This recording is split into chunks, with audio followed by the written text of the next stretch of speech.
आज के हमारे इस वीडियो में हम आपके लिए आंवला नवमी की पौराणिक कहानी लेकर आए हैं। एक समय की बात है, किसी नगर में एक सेठ जी और सेठानी जी अपने 5 बेटे और 5 बहुओं के साथ रहते थे। सेठ जी और सेठानी जी बहुत धार्मिक प्रवृत्ति के थे।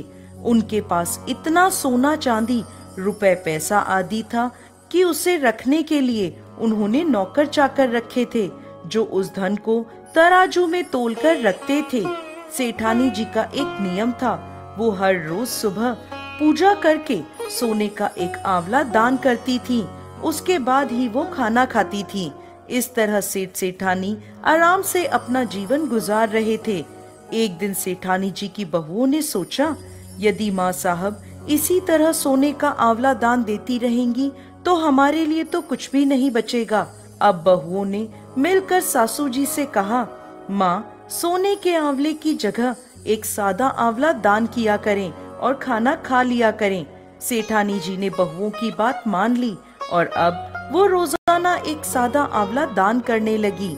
कुछ दिनों बाद बहुओं को सेठानी जी का सादा आंवला दान करना भी अखरने लगा।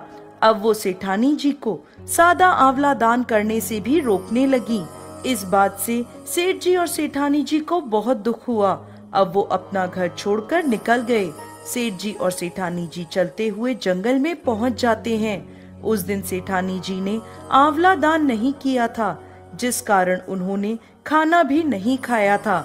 जंगल में पहुंचकर वो एक घने पेड़ के नीचे सो जाते हैं। सुबह उठकर वो देखते हैं कि भगवान की कृपा से वहाँ सोने के आंवले का एक पेड़ आ जाता है। सेठानी जी ने पेड़ से आंवला तोड़ा और दान करके खाना खा लिया। अब वह दोनों वहीं अपना घर बनाकर रहने लगे।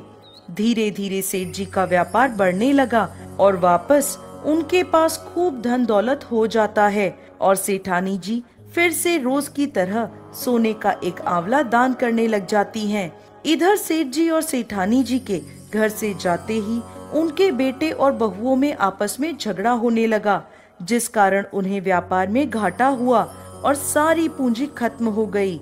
उन्हें मजदूरी करने के लिए घर से निकलना पड़ा।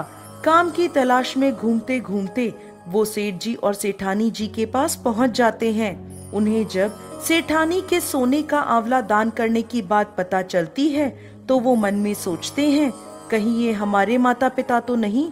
लेकिन फिर वो सोचते हैं कि उनके पास कुछ भी नहीं था, वो कैसे हो सकते हैं।